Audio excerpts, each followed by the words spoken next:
Hello， 大家好，我是议员。万众期待的新统帅消息终于来了，这一次的新统帅居然是贝利沙留 P。那实际上它这一次的外观设计呢，跟紫色版本呢其实差别并不会太大，只是它的这个头盔有稍微改一点点，然后身形方面比较接近亚历山大吧，我感觉是用亚历山大的身体，然后加一个贝利沙留的头上去而已。还有 P 化之后的版本，就是健身之后的版本，看起来比较壮一点。在紫色版本，它的天赋是骑兵打野机动，没有想到它 P 化之后，那个天赋更加糟糕了。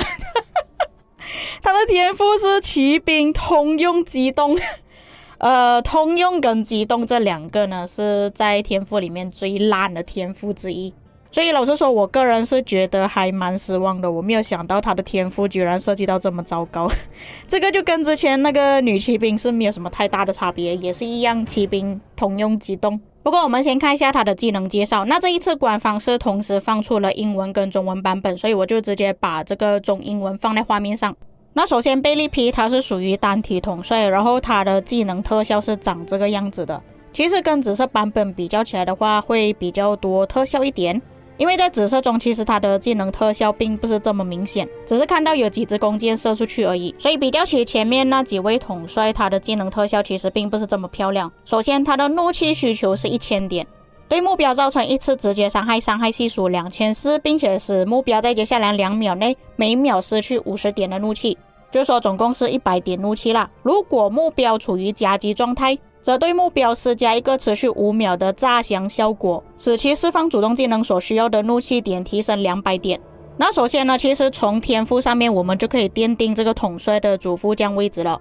并且再加上他的主动技能呢，其实严格来讲，骑兵的统帅呢不缺主将，反而是缺副将比较多。举个例子，像项羽、霍去病都有先手的功能，所以他们不太适合放副将。霍去病做副将会减半伤害，再加上他没有办法减对方的速度。项羽跟司机如果是做副将的话，就没有办法破对方的防御力，并且再加上现在的骑兵统帅都是技能天赋，技能天赋是比起机动天赋还要更痛的，所以基本上贝利会成为这3位主将的副将了，除非特殊情况，比方说你要跑速快一点，或许让贝利做副将的可能性会比较高一点。再加上贝利这个技能呢，因为现在有很多统帅其实放技能的速度会稍微快一点，所以你们想要利用贝利炸响效果让对方所需要的怒气提升，让对方释放的技能慢一点，是不太可行的。反而你们先利用霍去病或者是项羽先释放技能之后，再利用贝利这个效果会比较好一点。并且贝利的技能设计其实针对的目标还蛮明显的，就是因为现在太多统帅释放技能的速度太快了，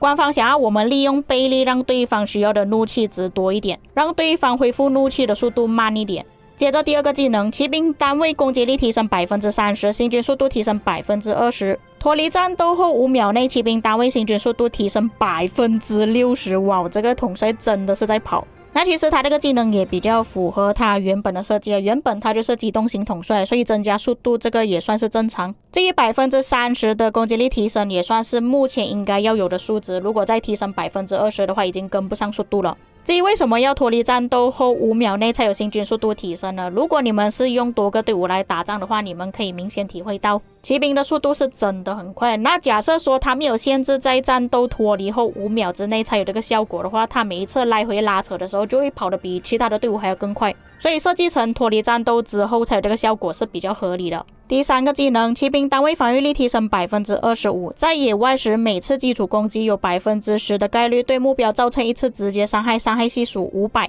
冷却时间5秒，不过没有限制触发次数。基本上第三个技能也没有什么东西好讲的，但是对我而言他的防御力提升有点少啊。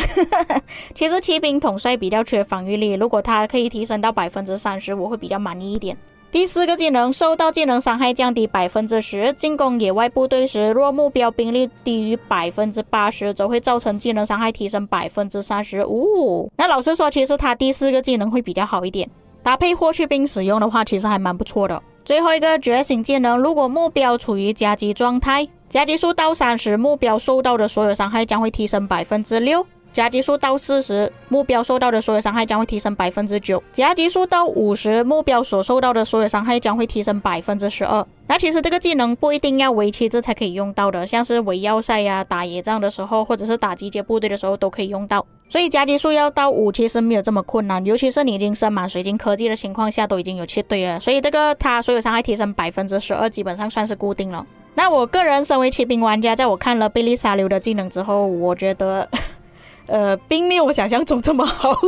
他的设计真的没有让我觉得太过惊讶，这个统帅又没有 AOE， 然后他的天赋又这么垃圾，除了跑速快一点，还有包括怒气的控制之外，我觉得真的没有什么太大的特点。当然我现在只是从字面上了解到这位统帅的技能而已啦，实际上他的表现是怎么样，这个还要等实测才知道。那么贝利沙流其实可以搭配哪些统帅呢？严格来讲，他如果是要开集结的话，是可以搭配查士丁尼的。像查士丁尼的主动技能，它的加级数其实会影响到贝利沙流，但问题在于，如果你们是用贝利沙流来打集结的话，其实它第3个技能后半段是没有办法用到的。它这里是限制进攻野外部队时，驻防是属于据点，所以它这个技能是不会生效的，不会提升技能伤害 30%， 它就只能依靠后面觉醒技能的加级数而已。至于野仗搭配呢，那你们也看到的，因为它是没有 AOE 的关系，所以它搭配霍去病啊，搭配司机其实都有一点可惜，因为这2个主将都没有 AOE， 也就是说不管你是用司机还是霍去病搭配贝利也好，都会变成那个队伍是没有 AOE 的。那以贝利这样子的情况，要搭配个有 AOE 的统帅呢，其实只能搭配项羽会比较合适一点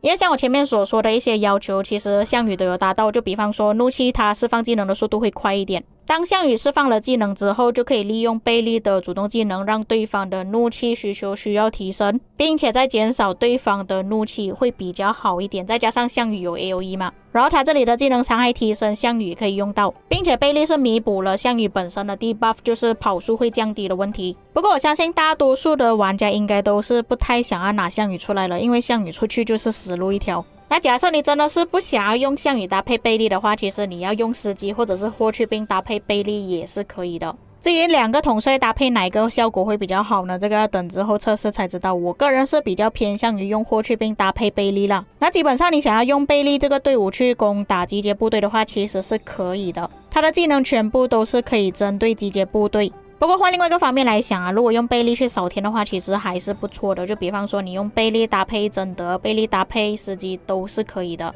不管怎样，贝利沙流的技能大致上是这么多啦，其实也没有什么东西好讲的。他的技能设计对我来讲也没有特别的惊讶，我反而是觉得之前李世民那个假的技能还比较惊讶一点。不过我们现在只是看到其中一个统帅的技能而已啊，另外一个 MG 统帅还没有出现。像贝利这样子的天赋加技能，基本上他是转盘统帅跑不掉了的。不过像他这样子的机动性统帅来说，其实打埃及打联赛还是有一定的实用性。以上就是贝利沙流 P 的技能介绍了，至于各位在看了之后有什么想法，可以在评论区给我知道。以上就是本期内容，我们下个影片再见。